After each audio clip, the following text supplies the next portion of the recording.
세상을 창조하신 하나님, 날아가는 새들과 들에 될 들풀들과 모든 식물들, 작은 곤충까지를 통해서도 하나님은 찬양을 받으시고 영광을 받으시는 분인 줄 믿습니다.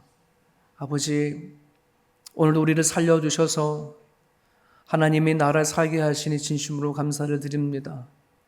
호흡이 있는 자마다 하나님을 찬양하게 하시고 하나님의 나라가 무엇인지 깨닫는 자들마다 주의 나라를 위해 살아갈 수 있는 우리 모두가 되게 하여 주옵소서.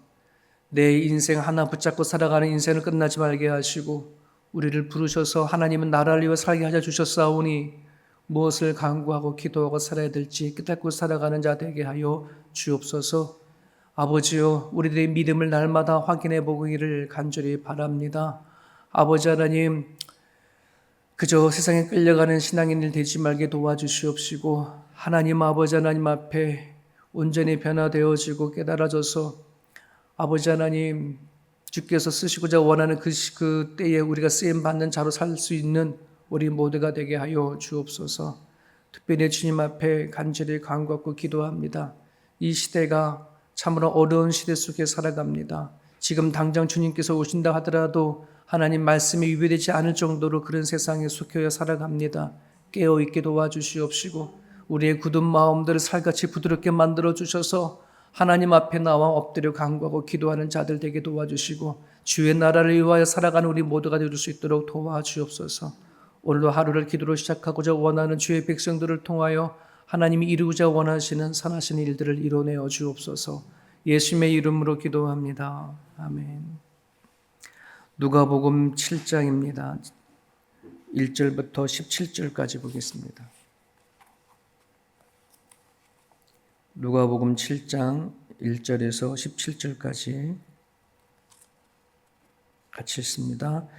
예수께서 모든 말씀을 백성에게 들려주시기를 마치신 후에 가버나움으로 들어가시니라. 어떤 백부장의 사랑하는 종이 병들게 죽게 되었더니 예수의 소문을 듣고 유대인의 장로 몇 사람을 예수께 보내어 오셔서 그 종을 구해 주시기를 청한지라.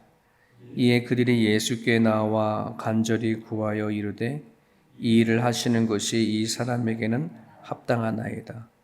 그가 우리 민족을 사랑하고 또한 우리를 위하여 회당을 지었나이다 하니 예수께서 함께 가실새 이에 그 집이 멀지 아니하여 백부장이 벗들을 보내어 이르되 주여 수고하시지 마옵소서. 내 집에 들어오심을 나는 감당하지 못하겠나이다. 그러므로 내가 주께 나아가기도 감당하지 못할 줄을 알았나이다. 말씀만 하사 내 하인을 낫게 하소서. 나도 남의 수하에 든 사람이요 내 아래에도 병사가 있으니 이더러 가라 하면 가고 저더러 오라 하면 오고 내 정도로 이것을 하라 하면 하나이다. 예수께서 들으시고 그를 놀랍게 여겨 돌이키사 따르는 무리에게 이르시되 내가 너희에게 이르노니 이스라엘 중에서도 이만한 믿음은 만나보지 못하였노라 하시더라. 보니 어떤 사람들이 집으로 돌아가 보매 종이 이미 나아 있었더라. 그 후에 예수께서 나인이란 성으로 가실새 제자와 많은 무리가 동행하더니 성문에 가까이 이르실 때에 사람들이 한 죽은 자를 메고 나오니 이는 한 어머니의 독자요 그의 어머니는 과부라. 그 성에 많은 사람도 그와 함께 나오거늘 주께서 과부를 보시고 불쌍히 여기사 울지 마라 하시고 가까이 가서 그 관에 손을 대시니 민자들이 서는 체지라. 예수께서 이르시되 청년아 내가 너에게 말하노니 일어나라 하시매 죽었던 자가 일어나 앉고 말도 하거늘 예수께서 그를 어머니에게 주시니 모든 사람이 두려워하며 하나님께 영광을 돌려 이르되 큰 선지자가 우리 가운데 일어나셨다 하고 또 하나님께서 자기 백성을 돌보셨다 하더라. 예수께 대한 이 소문이 온 유다와 사방에 두루 퍼지니라. 아멘. 네, 우리가 모르는 내용이 아니죠. 또 이 부분은 또 이해를 못할 부분도 아니에요.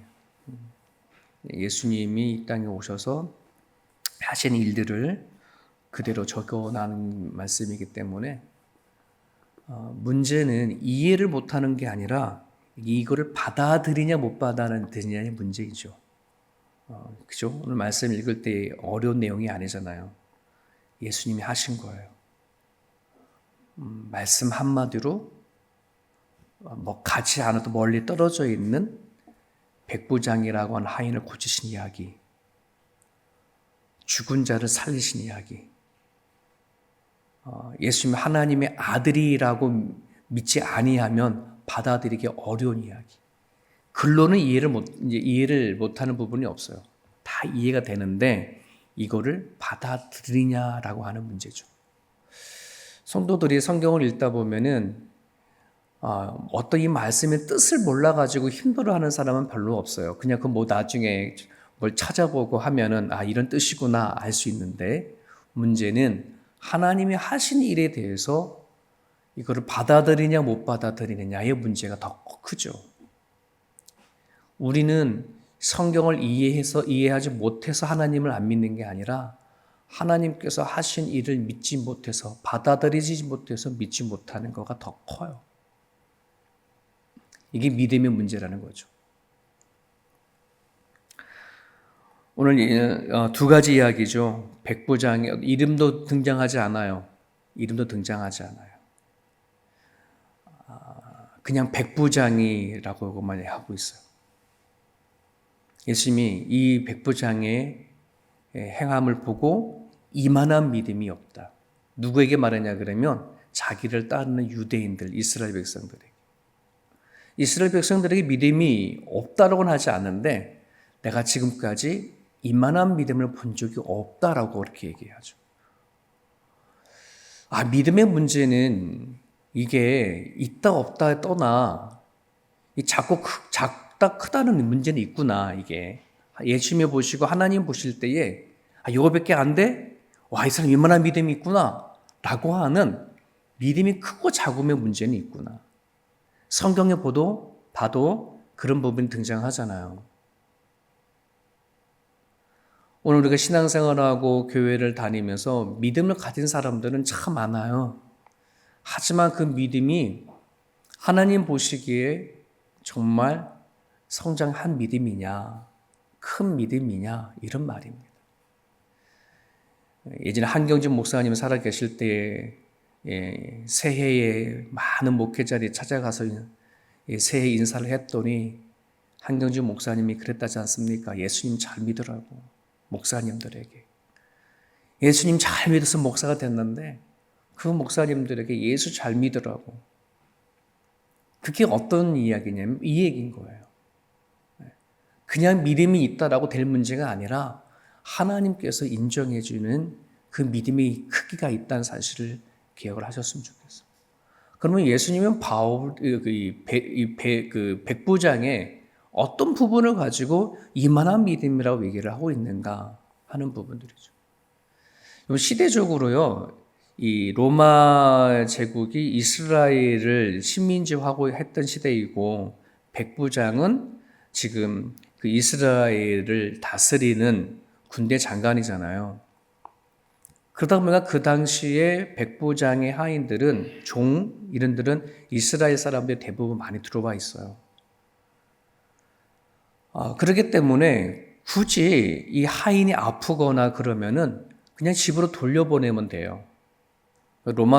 마태복음 8장 안에는 이 백부장의 종의 병을 중풍병이라고 그렇게 얘기를 하고 있거든요. 잘 일하다가 스트로크가 탁 온 거예요. 그럼 그냥 집에 돌려보내시라라고 하면 되거든요.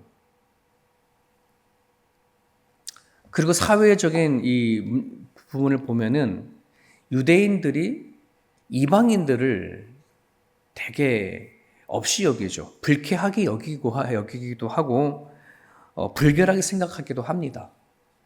오늘 여기서 보면은 백부장이 유대인 장로들에게 가서 예수님에게 좀 부탁을 하라고 해서 해달라고 하는 요청은 이 유대인 사회에서 로마인들을 어떻게 보는지 너무 잘 알고 있었기 때문에 그래요. 그래서 유대인 장로들에게 특별히 가가지고서는 예수님께 부탁을 하라라고 이렇게 할 정도였으니. 그러니까 말씀 여기 보면은 굳이 백부장이 유대인 종을 위해서 이렇게 굳이 어려운 부탁을 할 필요도 없고, 그리고 지금 힘으로 따지나 사회적으로 따지나 로마인이 더 위치에 있는데 굳이 이 불필요한 이 부탁을 해가면서 그 종을 치료해야 할 이유가 없거든요. 근데 이렇게 하는 이유는 딱 한 가지요. 백부장이 그 종을 사랑하는 종이다라고 하기 때문에. 하나님, 예수님은 이걸 보시는 것 같아요. 물론 백부장의 말 한마디, 주님 가지 않아도 좋습니다. 말씀 한 말 사시면 내 종이 낫겠습니다라고 하는 이 고백도 대단한 고백이지만, 그 전에 백부장이 사회적인 어떤 그 편견이나 사회적인 어떤 장애를 가지고 따진다면 굳이 이렇게 할 이유가 전혀 없는데, 그가 그 하인을 사랑하는 마음에서 출발되어진 것을 예수님 너무 잘 알고 있거든요. 이것이구나. 네. 그냥 예수님을 믿어서 말씀만 하시면 그냥 닿겠습니다라고 하는 이 고백 자체도 대단한데, 백부장이 그 종을 정말 사랑하는 그 마음이 너무나 크구나. 사회적인 장벽을 다 깨서라도 넘어서라도 이 종을 치료하고자 원하는 백부장의 그 모습을 너무 귀하게 본 거라고 생각이 되죠. 여러분, 우리들이 갖고 있는 이 믿음은 그냥 단지 하나님을 향한 그 믿음, 이거를 가지고 크고 작냐 문제가 아니라, 그 믿음은 내가 살아가고 있는 실제적인 삶 속에서의 사회적인 장애나 사회적인 통념을 뛰어넘는 그러한 믿음이어야 돼요. 이게 실질적인 믿음이래. 이게 표면적인 믿음이 아니라 실질적으로 내 믿음이 오늘 내가 이 새 현실을 살아가는 데 있어서 사회적으로 볼 때에, 야, 이거는 정말 할 수 없어. 이거는 정말 자존심 상하는 거야. 이거는 너 해봐도 아무 소용이 없어. 하는 것조차 믿음으로 내가 넘어가려 하느냐 안 한다는 거예요. 여러분, 내가 하기 싫으면 하지 않는 게 너무나 이게 많잖아요. 내가 믿음 생활하고 하나를 믿는다 하더라도 내가 싫으면 그만인 거예요. 사회적인 통념 안에서 굳이 이렇게 해야 할 일이 없다면 내가 굳이 그렇게 해야 할 이유도 없는 거예요.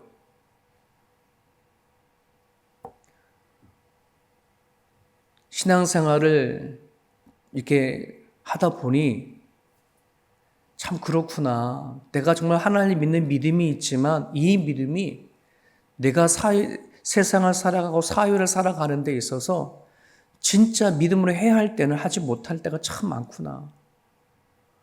그냥 사회적인 통념이야, 사회적인 차별과 사회적인 장벽, 그냥 그럴 수밖에 없지. 특별히 우리는 이민자인이 뭐 호주에서 차별 대우를 한다 하들 뭐 그럴 수도 있는 거고, 나름대로 우리는 수많은 장애가 있지만 그것을 믿음으로 나가기보다는 그냥 사회적인 현상이다라고만 돌릴 때가 참 많지 않았나, 이런 생각을 해보게 되어집니다. 주님은 우리의 믿음이 그냥 믿음으로 끝나지 아니하고 살아가는 삶 속 안에서 넘어가야 할 것은 넘어가고 이길 것은 이겨가고 내가 싫어도 하나님의 믿음으로 감당할 수 있는 그 자리까지 가기를 원하는 주님의 모습이 오늘 본문 안에 담겨져 있지 않나 생각이 되어집니다. 또 하나의 이야기는 나인 성에 있었을 이야기인데요. 여러분 11절과 12절을 보게 되어버리면 한번 여러분 그림을 한번 그려보세요. 11절에 그 후에 예수께서 나인이라는 성으로 나아가실새 제자와 많은 무리가 동행하는 거예요. 그림을 그려봐요. 예수님이 맨 앞에 섰겠죠. 어디 길 걸어가세요. 걸어가시고 그 뒤에 제자와 수많은 사람이 따르는 그 큰 하나의 무리가 있고요. 12절에 보면 성문에 가까이 이를 때에 사람들이 한 죽은 자를 메고 나오니 이는 한 어머니의 독자요 그의 어머니는 가부라. 그 성에 많은 사람도 그와 함께 나오거늘, 이건 무슨 무리예요? 장례를 하는 거죠. 저는 옛날에 시골에 살았을 때 상여 나가는 걸 많이 봤어요. 야 하면서 상여를 메고 막 그 마을 사람들이 같이 무덤가로 이렇게 가는 거를 많이 봤는데, 지금 그런 느낌인 거죠. 관이 나가고 그 죽은 자의 가족들과 사람들이 같이 따르는 두 행렬이 보이는 거죠. 예수님이 앞장서서 따르는 행렬 하나, 과부의 아들이 죽은 관이 죽음이 따르는 행렬 하나, 되게 대조가 되어져요. 예수님의 행렬은 생명을 가지신 행렬이에요. 길이요 진리요 생명이신 주님이 가시는 그 길이 하나가 있고, 죽음으로 가는 행렬이 둘이 길이 맞부딪히게 되죠. 그림이 그려지죠. 여기에 주님께서 과부의 아들을 살리시는 그 얘기가 오늘 본문에 등장하는데요. 자, 13절에 볼게요. 주께서 과부를 보시고 불쌍히 여기사 울지 말라 하시고. 우리가 그 장례의 행렬을 보면은, 불쌍하다, 누군가 돌아가셨구나, 죽었구나, 이게 다야. 하지만 주님은 그 행렬에 누구를 봐요? 그 과부를 봐요. 과부에게 그 아들은 전부예요. 지금에는 여자들이 혼자 되더라도 시대적으로 살 수 있는 그런 부분도 있지만, 이 시대에는 아들이 없거나 남편이 없고 과부가 되어버리면 살아갈 수 있는 힘이 없는 거거든요. 근데 그 아들이 맞아 죽었으니 그 여인에게는 희망이 사라진 거예요. 살아갈 이유가 사라진 건데, 주께서는 그 여인을 보시고 뭐 했대요? 불쌍히 여기사. 이 불쌍히 여겼다는 말은 스플링크라조마라고 되어 있어요. 헬라어로. 이거는 단장, 한국말로 창자가 끊어지는 고통이라고 표현하고 있어요. 그냥 보지 않았어요. 그 과부가 앞으로 어떻게 살아왔고 살아갈 건가에 대한 그 간절한 안타까움으로 그 여인을 보는 거예요. 주님께서는 그냥 흘려보낼 수 없는 거야.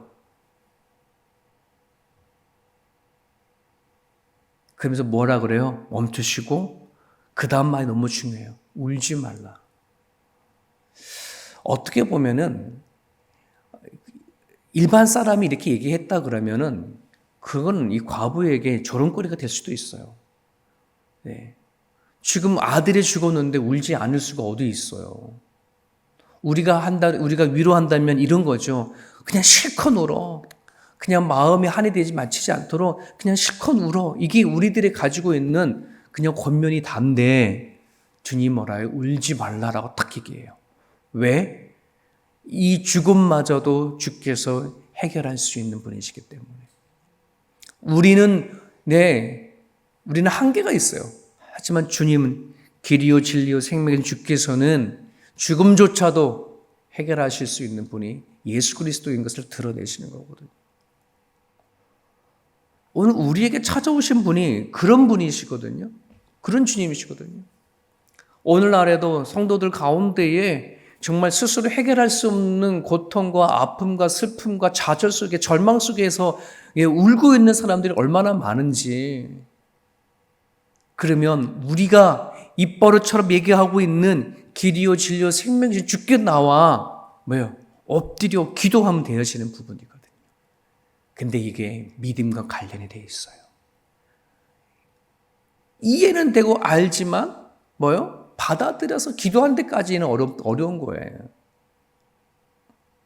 기도하는 자리가 점점 죽어가요.